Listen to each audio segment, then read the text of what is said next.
Hello guys, welcome back to the American 737 project. I've got a couple updates here that I want to do. I'm sorry I've been off for quite a long time, but I've been working. I really haven't done a whole lot, but there is quite a few things I did. I want to share that with you guys now. I've been working on my MCP, and I want to show you how that looks like right now. It's got it right over here. Bear with all the wiring. I've been doing some tests today, and well, you can see it's right there. I'm gonna run. I have the simulator paused. I'm gonna go ahead and resume the simulator. You guys will be able to see. But hey, I gotta tell you guys, I'm really happy the way it is looking like right now. Again, bear with all the wiring and all that stuff. If you look at as of right now, you will see these last two display over here had a little bit more bright than this first three here. They're a little bit more dimmed. The reason for that is because I'm running all this with the power that it's coming out of my Arduino card, which is not ideal. So I just have one Arduino card and I have 1, 2, 3, 4 LED models connected. So the first two are running these digits here, and the last two are running these here. I'm not running the course indicator on the right hand side. That'll be the course for the FO. It's not running yet. Reason for that is this first model here, this first two model, the one on the right hand side, I burn it. I connected to a 12 volt instead of a 5 volt once, and I burn it. I fix it, but the right hand side I couldn't quite fix it because, you know, hand soldering is not the same as machine soldering. So I did fix the first 4 digit. So I'm using one model running these two here, and the second model, which is the one that I fixed, it's only running the head in here. And then for the last two model, one is running 4 and 4 digits, the other one is running 4 and 4 digits. The reason for this one needing another 4, you will see now, is to have the minus here when oh well, I have to finish up soldering here because you'll see. There you go. Again, this is all only for a test right now. It'll be solder and everything, and should be better. I'm gonna order another model so I can run the course for the FO, and I'm ready to start working on the buttons and switches. You can see they are already installed here. I just have to do the wiring for those here, and then I have to connect the wheel here. It already has the encoder. I just have to do the wiring. Same thing for the other here, and I still have to get one for the disengage. Let me show you the encoder and how this looks in the back, and then let's go ahead and run it. So if we go here, you can see the switches, they're already there. I just have to do the wiring. Then here, this goes to the LED models. Another one here, another one here, and where is, oh, the wheel is right underneath here. I don't know if you're gonna be able to quite see it. It's right there, and it is connected to encoder. That's the encoder right there. But well, I still have to do, there you go, that's the encoder right there. I still have to do the wiring and the circuit so that the encoder will work. Hopefully I'm gonna be working on that next week, so be on the look for more videos. I also have one more thing I've been working on, but before we move into that, let's go ahead and try this. So let's go run the simulator, and you guys can see the value. So right now I have the course set onto 040, indicated airspeed solid that is 210, heading 340, altitude 28,000, and plus 1900 on the vertical speed. And if we go here, those are the values we get: 040, 210 on the speed, 340 heading, 28,000 for the altitude, and plus 1900 on the vertical speed. Now with this kind of model, the only bad thing is I cannot really have the plus sign. I'm sorry for the shaky video, I'm trying to move the simulator as I speak. So let me show you. It does have a minus sign, so the way it's gonna work, positive number are just gonna be the number itself, and then let me start going down here. You'll see I'm moving it down in the simulator. Let's see if I can get that to focus. There you go. Not quite yet. Okay, so if I get down, that'll be vertical speed 500, 400, 250, 0, and there you go.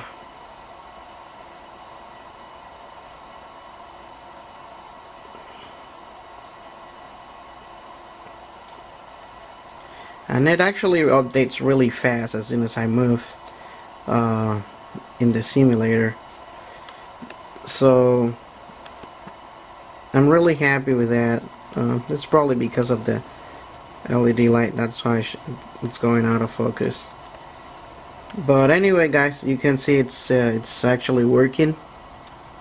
And same here with the altitude select. They all work. I can change the heading.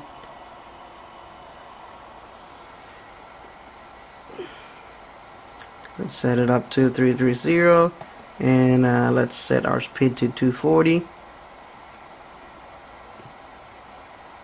And if I move the course here, you can also see the course moving. I don't remember what it does on the 00. You can actually change that so it displayed 0, or yeah, so I have it. There you go, 359 then 00. You can modify that if you want to show 316 after 359, but that's the way it looks in the simulator, PMDG. So I really want to keep it that way, 359.00, and then it moves. Okay guys, I'm gonna stop here for a minute so I can move and show you what else I've been doing, guys.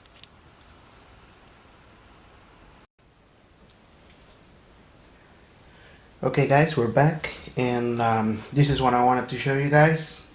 Trying to get back as much as I can. I think I cannot move back way too much from here, but this is what it's gonna be, the simulator room. So that's a good thing. I do have a room that's it's gonna be dedicated to the simulator. As of right now, it's a little bit of a mess, but I need to organize. Not that much, but anyways.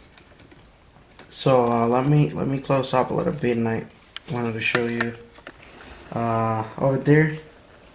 You can see that's my 3D printer. Very useful, really, so far. I've done a lot of things with this 3D printer for myself at home. Couple stuff for work, for the office, and well, here I've been working on a couple things as well. I don't know if you guys can recall from my EFIS model, EFIS, I think that's what it is, model. Those knobs, those are not actual real knobs, those are 3D printed. I just, very good thing I don't even have to design them, I just downloaded from the internet, open source websites, and I actually 3D print them and just paint them. And as you can see, it actually looks decent. I won't say it's the real deal, I won't say they are like the original one, like if you buy the model.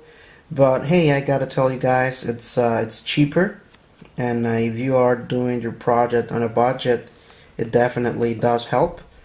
I will say I have spent about less than $50 in this model, and it's already working. As of right now, it does look like a mess. There's a lot of wiring back there, but I have to connect that to my Arduino card again, and once I do that now, it's gonna be like a, you know, solid soldering, and it's gonna be like a uh, fixed thing. It's not gonna be mobile like it is right now. And I have here my MCP that I just showed you guys before. That's my MCP model right there. And you can see here in the back those circuit boards that I have there. I've been doing some soldering. It has resistance and stuff. Those are going to be for the encoders. Basically, when you move your barrel and your headings and all that stuff, all those are I'm gonna be using encoders. I do have some that there will be rotary, just rotary switches, but the switches, they are just switches. Even though they're rotary, they're just simple switches. They don't need any special stuff. The encoders, they do need resistance to avoid noise, and so that you can have a smooth transition from one number to another. So that's what I've been working on as well. I already have a circuit that it's working. I just need to add more of it and then connect it to the encoders, and that should be working. I gotta print the buttons for the MCP. I do have them already. I just have to 3D print them. And as you can see here in the back, I've been working in something. I've been working in my throttle quadrant, and those here, that one that you can see there is the throttle handle. That one I did not use. That one I didn't like it. I downloaded that one from an open source website, and I quite didn't like it. It doesn't look like the real one once you got it on, and I changed it. I do have one more. Those two on the right side there, those two are like a stop for the throttle. That's where it's gonna sit when you move it all the way forward, all the way backwards. That's where it sits, and I do have some dented gears there. Those are for the throttle handle as well. Those do work, and they're pretty nice. But I want to show you how it looks like, the one that I've been working on. And if you bear with me for a minute, I'll just want to bring it here. Okay. So let me show you guys in a minute.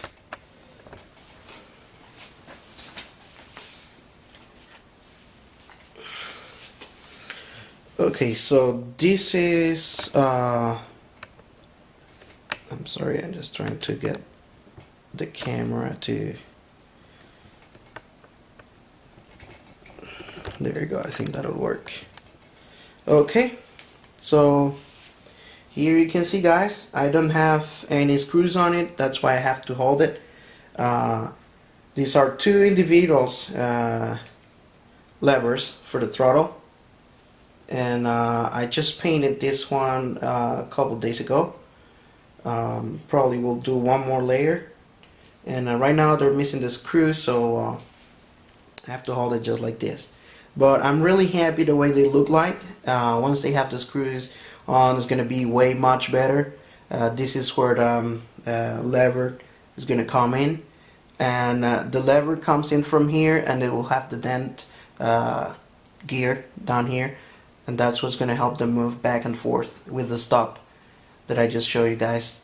I still have to do the decals. It's gonna have the decal here for the toga button. You can see up here the holes where the toga buttons are going to be in both eyes. Again, this is just not aligned, but okay. And here you have the reverser handles. They're gonna be spring loaded, so that you have to hold it back, and when you release, they will have some pressure helping you go forward. Right now they're just loose, right as they are right there, no springs at all. I'm gonna show you that on the inside. They're also gonna have their decals, and I also have to do my decals here, and I still have to drill here to insert the auto throttle disengage button right here. on both sides. I still have to do that. Working around the idea. I gotta go to the shop and see what kind of buttons I can find and switches, and based on that I'm gonna do it. I might reprint the whole thing once I get the button. If it doesn't, if I cannot get to do it like this, I don't know, I hope I don't have to do that. Let you guys know. But again, I'm really happy with the way this looks. I'm gonna show you how they look on the inside. But again, it does feels nice to have this and being able to, you know, grab it and you bring it backward and then you do your reverser. It's really a nice feel. They're both individual, as you can see here. Okay, same thing with these ones. They are actually individual levers. Okay, and then once you have it set up, you'll be able to move one or the other or both together back and forth. So let me go ahead and show you one, guys. I'm just gonna go ahead and remove here. It comes like this, and I just removed the top. You can see that's my 3D printed part there that I just paint. And right here you can see, there you go, this is just mounted. It's got to be careful because I already broke one. I really don't want to take it off anymore. It sits here really tighty. This is where it sits. That's my lever right there, and it just sits here again really tidy, which is nice. There's no any funny movement at all, and it just go back and forth or up and down, I'll say. And this is where the switch is gonna sit, and then I still working around that idea. I want to have it spring loaded. You guys can let me know what you think about it. I'm not 100% sure, but I think that would be nice to have spring loaded here. So I'm still working around that idea. That's my handle. I do like this design. Again, I downloaded this from an open source as well, so I didn't have to do the design myself. I just 3D printed it, and I'm working. I am designing my own electronics around this, but the plastic shape itself is not mine. It's an open source website. I will link it probably below this video. I'll just probably add the link for it so you guys can see what stuff they do have there. It's really nice. I recommend it.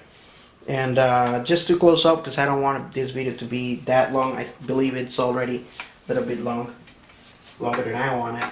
So I just wanted to show you guys what I'm using. This is what I'm using for my simulator. This is FSX Steam Edition, actually. So there's no DVD or anything inside this. This is just a box. I bought this at Walmart. You guys can buy it anywhere. You actually can just go online to Steam app and download it right from there. With this, it is actually just nice to have the box. It's not really the game or anything in there. Let me just show you guys. There's no DVDs here. It does have some reference book, and it does come with a couple extra things here. It has some discount codes on it and stuff. It's really nice to have. And that's what I bought, the FSX Steam Edition. Then you go to the website, put the code that comes inside the box, download it. Really nice. Really nice to have it that way. And same thing I did with the PMDG. I just bought it online, downloaded. That's it. And that's what I'm using, guys. I'm using FSX Steam Edition with PMDG 737-800NG. Really nice aircraft. I do love that aircraft. And that's the one I'm using as the base model for my simulator. Hope you guys like this video. If you like it, please, I always appreciate that thumbs up button. And if you want, please subscribe. You want to share it, go ahead and share the video. And be on the look. There's going to be more updates coming up within the next weeks or so. Okay? Bye, guys.